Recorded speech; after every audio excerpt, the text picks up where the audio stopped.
வணக்கம். பரபரப்பு மீடியா செய்திகளுக்காக நான் நிரோஷன்.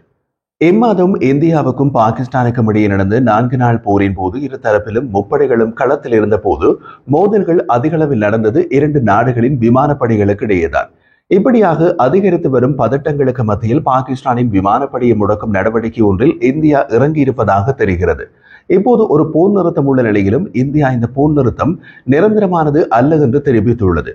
மீண்டும் இரு நாடுகளுக்கிடையே மோதல் ஏற்பட்டால் பாகிஸ்தான் விமானப்படையின் பலத்தை குறைப்பது இந்தியாவுக்கு அவசியம். ஒரு குறிப்பிடத்தக்க ராஜதந்திர நடவடிக்கையாக பாகிஸ்தானுக்கு RD-93 என்ஜின் உதிரி பாகங்களை வழங்குவதை நிறுத்துமாறு இந்தியா ரஷ்யாவிடம் முறையாக கோரியுள்ளதாக ராஜதந்திர வட்டாரங்களில் கூறப்படுகிறது. சமீபகால இந்தியா பாகிஸ்தான் மோதலின் போது இந்தியாவுக்கு எதிராக நிறுத்தப்பட்ட பாகிஸ்தான் விமானப்படை PAF இயக்கிய விமான ரகங்களில் ஒன்று JF-17 தண்டர். இந்த ரக போர் விமானங்கள் சீன மற்றும் பாகிஸ்தான் தயாரிப்பு என்று கூறப்பட்டாலும் விமானத்தில் சக்தி கொடுக்கும் விமானத்தில் பொருத்தப்பட்ட என்ஜின் ரஷ்ய தயாரிப்பு. அதுதான் கிளிமோவ் RD-93.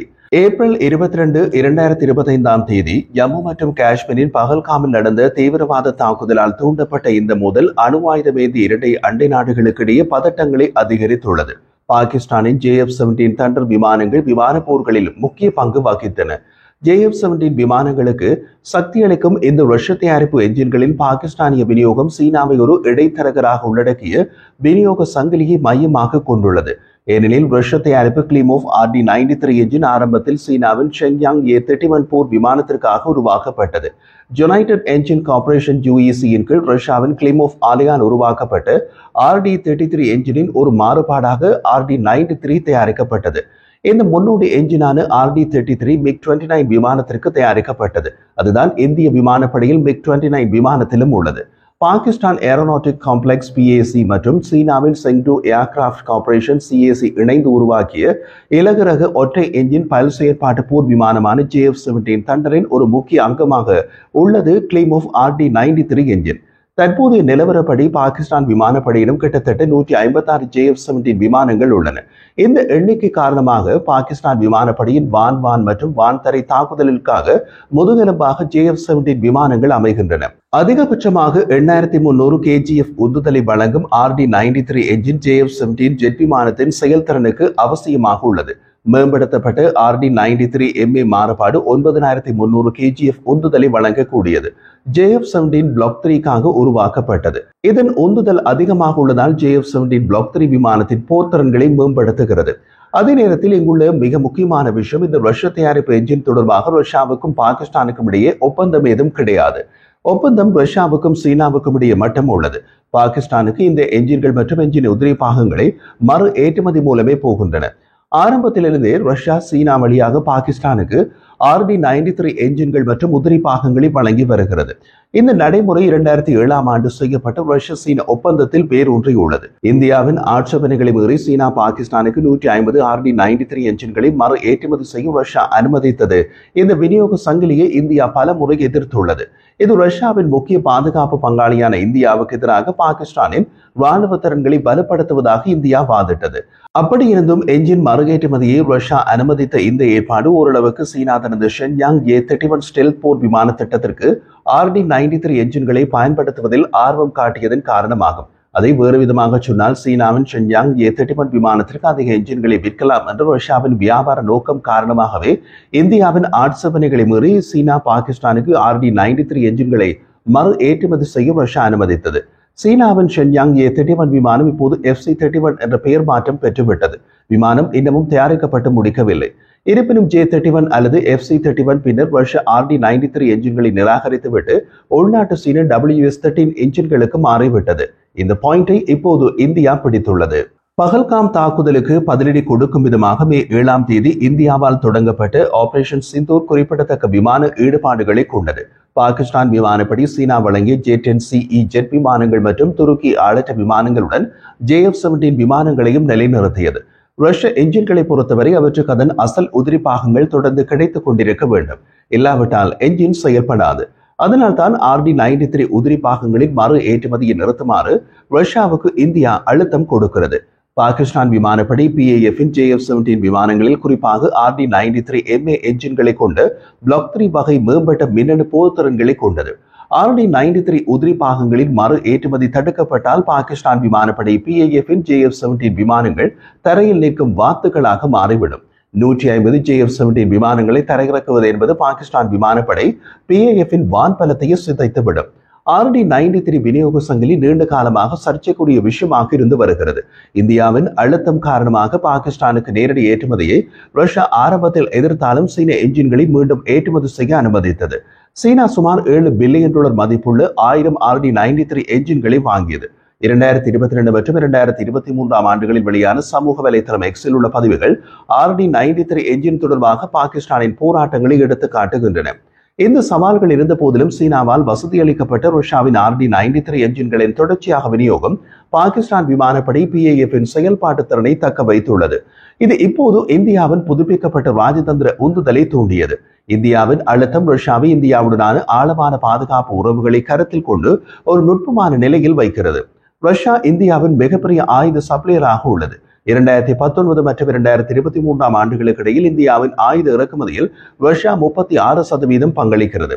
MiG-29 மற்றும் Su-30 MKI ஆகிய விமானங்களை முறையே RD-33 மற்றும் AL-31FB என்ஜின்களுடன் இயக்குகிறது.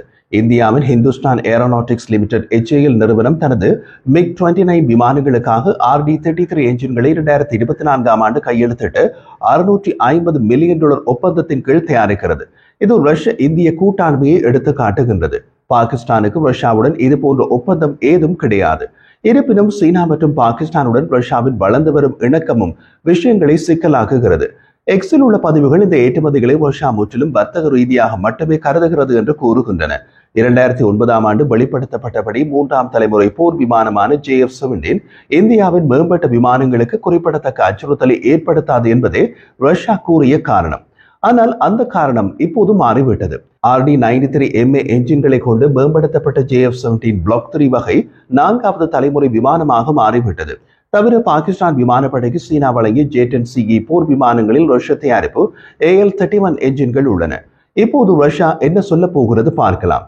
மறுபக்கத்தில் அமெரிக்க பாதுகாப்பு உளவுத்துறை DIA வெளியிட்டுள்ள 2025 ஆண்டுக்கான உலகளாவிய அச்சுறுத்தல் மதிப்பீட்டு தெற்காசியாவின் பாதுகாப்பு சூழலை பற்றிய விரிவான பகுப்பாய்வை வழங்குகிறது. இது இந்தியா, பாகிஸ்தான் மற்றும் சீனா இடையே வளர்ந்து வரும் இராணுவ இயக்கவியலை வலியுறுத்துகிறது. அறிக்கையின்படி பாகிஸ்தான் இந்தியாவை தமது இருத்தலியல் அச்சுறுத்தலாக தொடர்ந்து கருதுகின்றது. அதன் பாதுகாப்பு மூலோபாயத்தை வடிவமைத்து குறிப்பாக அதன் அணு ஆயுத களஞ்சியத்தில் தொடர்ந்து இராணுவ நவீன மயமாக்கலை செய்கின்றது. இந்தியாவின் வழக்கமான இராணுவ மேன்மையினை ஈடு செய்ய பாகிஸ்தான் போர்க்கள அணு ஆயுதங்களை தீவிரமாக உருவாக்கி வருகிறது மற்றும் அதன் அணுசக்தி கட்டளை மற்றும் கட்டுப்பாட்டு அமைப்புகளை நவீனமயமாக்கி வருகிறது. வெளிநாட்டு சப்ளையர்கள் மற்றும் இடைத்தரகர்களிடமிருந்து பாகிஸ்தான் பேரழிவு ஆயுதங்களுக்கான மூலப்பொருட்களை கிட்டத்தட்ட நிச்சயமாக வாங்குகிறது. இந்த திட்டங்களுக்கான பொருட்கள் மற்றும் தொழில்நுட்ப திறன் முதன்மை ஆதாரமாக சீனா அடையாளம் காணப்பட்டுள்ளது என்றும் DIA அறிக்கை வெளிப்படையாக கூறுகிறது. இந்த பொருட்களில் சில ஹாங்காங், சிங்கப்பூர், துருக்கி, ஐக்கிய அரபு அமீரகம் போன்ற 3ஆம் நாடுகள் வழியாக பாகிஸ்தானுக்கு அனுப்பப்படுகின்றன. சீனா பாகிஸ்தானின் முக்கிய பொருளாதார மற்றும் இராணுவ பங்காளியாக உள்ளது. ஆண்டுதோறும் பல கூட்டு இராணுவ பயிற்சிகளில் பங்கேற்கிறது மற்றும் கணிசமான இராணுவ ஆதரவை வழங்குகிறது. இருப்பினும் சீனா பாகிஸ்தான் பொருளாதார தாழ்வாரமான CPEC திட்டங்களில் ஈடுபட்டுள்ள சீன தொழிலாளர்களை குறிவைத்து தீவிரவாத தாக்குதல்கள் பாகிஸ்தானில் நடத்தப்பட்டன. 2024 ஆண்டில் பாகிஸ்தானின் சீன பொதுமக்கள் கொல்லப்பட்டதால் சீன பாகிஸ்தான் உறவு பதட்டங்களை சந்தித்துள்ளது. மறுபுறம் DIA அறிக்கையில் இந்தியா பற்றி குறிப்பிட்ட போது இந்தியாவின் பாதுகாப்பு முன்னுரிமைகள் சீனாவை எதிர்ப்பதில் அதிக கவனம் செலுத்துகின்றன. இந்தியா சீனாவை அதன் முதன்மை எதிரியாக கருதுகிறது. அதே நேரத்தில் பாகிஸ்தான் இந்தியாவுக்கு துணை பாதுகாப்பு பிரச்சனையாக கருதப்படுகிறது. தீவிரவாத தாக்குதல்களை தொடர்ந்து இந்த மாதம் இந்தியாவுக்கும் பாகிஸ்தானுக்கும் இடையே ஏவுகணை மற்றும் ஆளற்ற விமான பரிமாற்றங்கள் உட்பட சமீபகால எல்லை தாண்டிய விரோதங்கள் இருந்த போதிலும் சீனாவை எதிர்கொள்வதிலேயே இந்தியா முக்கிய கவனம் செலுத்துகிறது.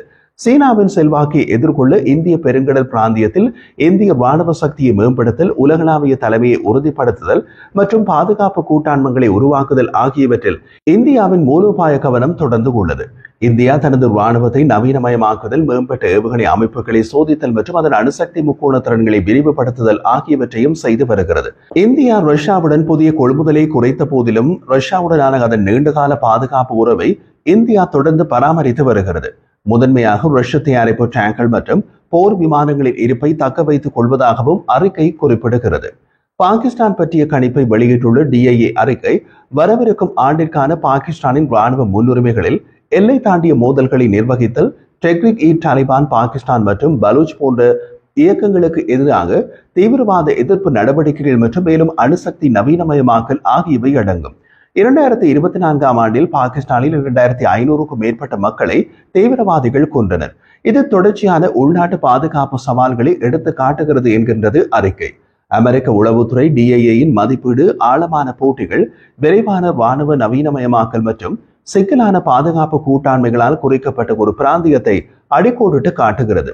சீனாவின் ஆதரவை பெரிதும் நம்பியுள்ள பாகிஸ்தான் WMD திறன்களை பின்தொடர்வது ஒரு மைய அச்சுறுத்தலாகவே உள்ளது. அதே நேரத்தில் இந்தியாவின் மூலோபாய கணக்கீடு சீனாவின் அச்சுறுத்தலால் பெருகிய முறையில் வடிவமைக்கப்பட்டுள்ளது.